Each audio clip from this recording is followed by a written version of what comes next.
Bismillahirrahmanirrahim.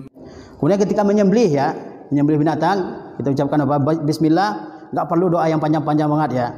Doanya qomat kamit yang akan menyembelih qomat kamit entah apa yang dia baca. Sebenarnya dia cukup mengucapkan bismillah ya Allahu akbar dia sembelih ya. Begitu juga ketika kita berkendara dan kendaraan kita tergelincir. Ya, sering ya kita apalagi di musim hujan bawa motor, bawa mobil, ketika kita ngerem, kendaraannya tergelincir dari jalan ya. Kita ketakutan, hilang akal ya. Ketika itu dia dianjurkan kita mengucapkan apa? Basmalah ya. Di masa Rasulullah SAW ada seorang sahabat yang naik onta. Ketika dia naik onta, ontanya tergelincir. Ya, kemudian sahabat tersebut melaknat setan ya, karena mereka meyakini bahwa setan yang melakukan ini ya. Kata Rasulullah SAW, sahabat tersebut mengatakan apa? La'anallahu syaitan. Semoga Allah melaknat setan. Kata Rasulullah SAW, jangan kamu laknat. Kalau dilaknat dia sebesar rumah, kata Rasulullah SAW. Tapi ucapkan apa? Bismillah ya.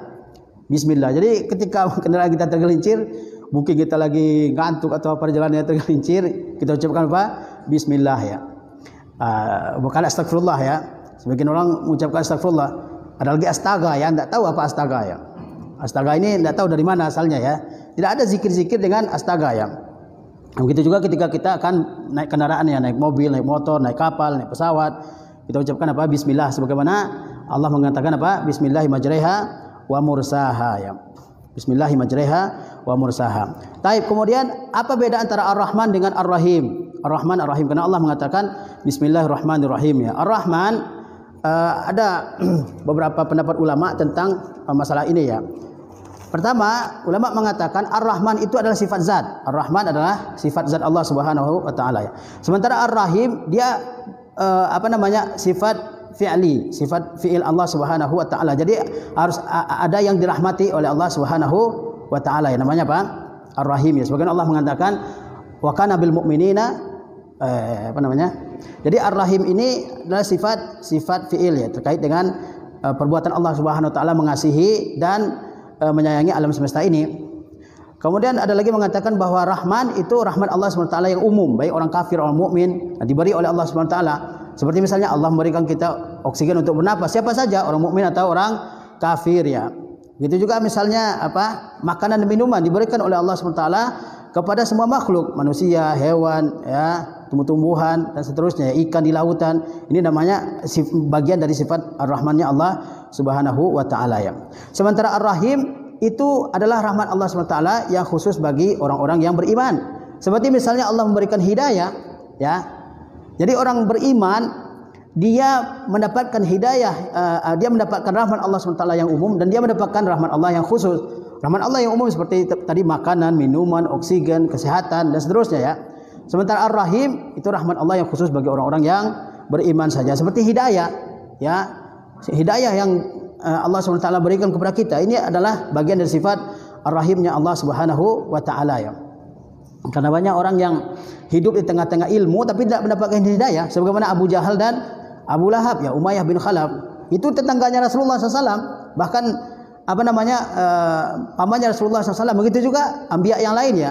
Nabi Ibrahim misalnya punya bapak yang bukan sebatas penyembah berhala tapi produsen berhala ya. Nabi Nuh alaihissalam misalnya, dia istrinya kafir ya kan, fakhanatahuma, dalam Quran disebut Allah sudah ini ya tahrim. Kemudian juga misalnya Nabi Lut dan seterusnya ya. Jadi Allah SWT memberikan hidayah kepada siapa yang dikehendakinya ya. Bahkan orang yang dekat sekali dengan ilmu, dengan Nabi sekalipun, kalau Allah enggak berkehendak memberinya hidayah, tidak mendapat ya. Tapi orang yang jauh dari dari tempat yang di situ ada ilmu, ada ulama, ada hidayah ya, kalau Allah berkehendak Allah berikan. Seperti misalnya sahabat-sahabat Nabi yang datang dari tempat-tempat yang jauh ya. Orang yang dekat dengan Nabi tidak Allah beri hidayah, tapi orang yang jauh dari Persia, dari Ethiopia ya, dari Romawi datang, Allah SWT beri hidayah. Makanya ada sahabat Bilal bin Rabah Al-Habashi ya, ada misalnya Salman Al-Farisi orang Persia, ada siapa lagi Suhaib Ar-Rumi orang Romawi ya. Nah, itulah hidayah Allah Subhanahu wa taala. Maka jangan kita heran ya. Kok ustaz tapi kok anaknya begini ya? Ada juga orangnya maksiat tapi anaknya jadi orang soleh, biasa, karena Allah memberikan hidayah kepada siapa yang dikehendaki ya. Kemudian kaum muslimin dirahmati oleh Allah SWT, dari sifat dari kalimat Bismillahirrahmanirrahim ini kita belajar bahwasanya Allah Subhanahu Wa Taala itu Maha Pengasih lagi Maha Penyayangnya. Sehingga kita harus mengikhlaskan semua ibadah kepada Allah SWT, karena semua yang ada di muka bumi ini adalah milik Allah Subhanahu Wa Taala. Semuanya terjadi karena kasih sayang Allah Subhanahu Wa Taala ya. Dari sifat dari kalimat Bismillahirrahmanirrahim ini juga kita harus menimbulkan raja ya, harapan ya, karena Allah yang kita sembah, yang kita ibadahi itu adalah Rabb yang Maha Pengasih lagi Maha Penyayang ya. Baik. Nah, itu beberapa pembahasan tentang basmalah ya. Kemudian kita lihat muqaddimah dari kitab Al-Ushul Sittah. Syekh Muhammad Ibn Abdul Wahhab berkata, qala Syekh Muhammad ibn Abdul Wahhab Imamud Da'watil Islamiyah wa hami hima al-millatil hanifiyah.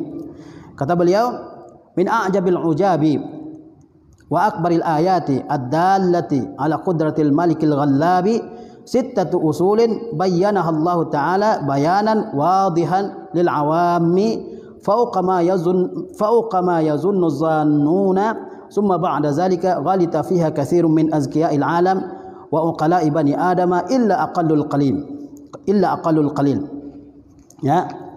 Kata Syekh rahimahullah ta'ala rahmatan wasi'ah, min a'jabil ujab, di antara perkara yang sangat mengherankan, wa akbaril ayatid dallati ala qudratil malikil ghallab, dan di antara ya tanda-tanda yang menunjukkan ya kekuasaan Allah Subhanahu wa taala yang Maha memiliki dan Maha mengalahkan segala sesuatu. Al-Malik artinya yang memiliki ya, yang merajai. Al-Malik artinya yang merajai. Kalau Al-Malik yang memiliki ya, makanya ada apa? Malik Yaumiddin, ada Malik Yaumiddin ya. Al-Ghallab yang mengalahkan, wallahu ghalibun ala amri. Sittatu usulin, 6 usul, 6 pokok, 6 pondasi. Bayyanaha Allah Ta'ala, yang Allah Ta'ala telah jelaskan. Di mana Allah jelaskan? Dalam Al-Qur'anul Karim. Bayanan wadihan, dengan sebuah penjelasan yang sangat jelas, lil awami, bagi orang yang awam sekalipun. Fauqa ma yazunnu zannun, lebih dari persangkaan orang-orang yang berprasangka, yang menyangka ya. Summa ba'da zalika ghalita fiha katsirun min azkail alam. Setelah itu banyak orang-orang cerdas di dunia ini yang keliru memahami 6 perkara tersebut. Wa uqala bani Adam, begitu juga banyak orang-orang yang berakal dari Bani Adam, dari anak keturunan Adam ini yang keliru memahami 6 prinsip tersebut. Illa aqallul qalil, kecuali sedikit dari manusia ya. Jadi kita semua memahami bahwasanya Allah Subhanahu wa taala tidak membiarkan manusia dalam kesesatan, terombang-ambing mencari hidayah sendiri, tidak. Allah Subhanahu wa taala turunkan kepada kita kitab Al-Qur'anul Karim, dan Allah utus rasul yang akan menjelaskan kitab tersebut. Jadi Allah turunkan kepada kita Al-Qur'an, dan Allah utus rasul yang tugasnya menjelaskan kitab tersebut, yaitu menjelaskan Al-Qur'an ya. Ya. Jadi di antara perkara yang sangat penting yang Allah jelaskan dalam Al-Qur'an adalah apa? At-tauhid wa syirk. Bahkan Ibnul Qayyim rahimahullah ta'ala beliau mengatakan dalam Alamul Muwaqqi'in bahwa Quran itu semuanya tentang tauhid. Al-Quran kulluhu fit tauhid. Al-Quran itu semuanya tentang tauhid ya. Nah, itu keagungan tauhid. Allah mengutus rasulnya, menurunkan kitabnya untuk menjelaskan masalah ini, masalah tauhid ya. Masalah tauhid ya. Nah. Ya, masalah tauhid dari awal sampai akhir. Dari mulai bismillah itu tauhid luar biasa. Ada tauhid apa di situ? Tauhid uluhiyah, rububiyah, asma dan sifat ada di situ semua ya. Dari surah Al-Fatihah ya, ada di situ tauhid rububiyah, tauhid uluhiyah, asma wa sifat. Di situ disebutkan semuanya. Di ayat yang terakhir surah An-Nas ya. Di surat yang terakhir surah An-Nas memuat tauhid semua. Qul a'udzu birabbin nas, malikin nas, ilahin nas, semuanya tentang tauhid. Jadi tidak salah kalau dikatakan bahwa Al-Quran itu semuanya tentang tauhid ya. Tentang apa? Tentang tauhid ya. Nah, bagaimana dengan kisah-kisah dalam Al-Quran? Allah kan Al-Quran itu kata ulama sepertiganya tentang tauhid, sepertiga tentang ahkam, sepertiga lagi tentang qasas ya. Jadi Quran itu sepertiganya tauhid, kemudian apa? Sepertiga lagi qasas, sepertiga lagi ahkam. Tetapi ahkam, hukum-hukum, begitu juga qasas, kisah-kisah, itu muaranya adalah tauhid ya. Paham? Karena ahkam, hukum-hukum ini berkaitan dengan perintah dan larangan. Lakukan dan hentikan itu hukum-hukum dalam Al-Quran ya. Ahkam misalnya hukum tentang salat, tentang zakat, tentang puasa, tentang haji, jihad, kemudian misalnya talak, nikah, rujuk dalam Quran ya, tentang jual beli dan seterusnya, banyak sekali dalam Al-Quran, rumah tangga dan seterusnya. Nah, tentang ahkam ini dia merupakan apa? Tahqiqut tauhid, yaitu perwujudan dari tauhid. Orang kalau bertauhid dia akan menerima apa yang Allah perintahkan dan akan menjauhi apa yang Allah larang. Dia bersedia mengerjakan apa yang Allah perintahkan dan menjauhi apa yang Allah larangnya. Begitu juga dengan qasasul Quran, yang sepertiga Al-Quran. Sehingga ulama mengatakan sulusul Quran kisah, sepertiga Al-Quran adalah kisah. Nah, kisah ini, perhatikan kisah-kisah dalam Quran, semuanya adalah tentang tauhid ya. Rasul-rasul terdahulu sebelum Nabi kita Muhammad SAW, dakwah mereka adalah dakwah kepada tauhid ya, bagaimana supaya kaum mereka masing-masing mengesahkan Allah, menjauhi perbuatan syirik ya. Nah, kisah Al-Quran itu bagaimana pergulatan para rasul dengan kaumnya dalam menjelaskan tauhid, dan bagaimana respon kaumnya terhadap dakwah tersebut. Kemudian bagaimana ujung dari orang-orang yang mentauhidkan Allah SWT, dan bagaimana akibat dari orang-orang yang menyekutukan Allah Subhanahu wa ta'ala. Oleh sebab itu sangat penting tentang masalah tauhid ini ya. Al-Quran ini menjelaskan tauhid keseluruhannya ya. Bahkan kita tahu bahwa satu surat dalam Al-Quran, yang itu surah Al-Ikhlas, kata Rasulullah SAW, ta'dilu sulus Al-Quran. Satu surat menyamai sepertiga Al-Quran. Kenapa sepertiga? Karena Al-Quran itu 3 bagian. Sepertiganya apa? Akidah, sepertiganya ahkam, sepertiganya adalah qasas ya. Sepertiga kata ulama bisa jadi pahala membaca Al-Ikhlas ini sepertiga, membaca seperti pahala sepertiga membaca Al-Quran ya.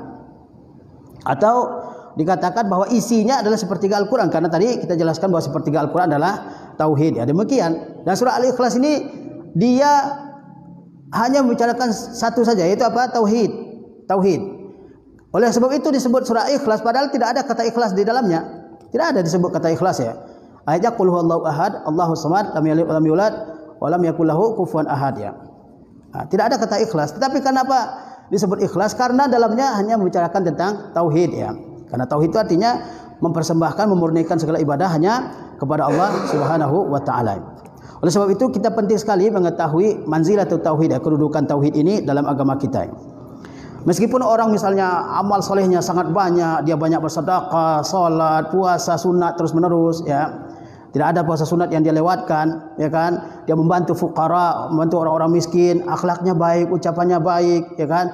Tapi kalau dia meminta kepada ahlul kubur misalnya, kepada orang yang dikubur, maka tidak ada arti dari amal soleh tersebut, karena pondasinya rusak ya. Pondasi beragama itu adalah tauhid.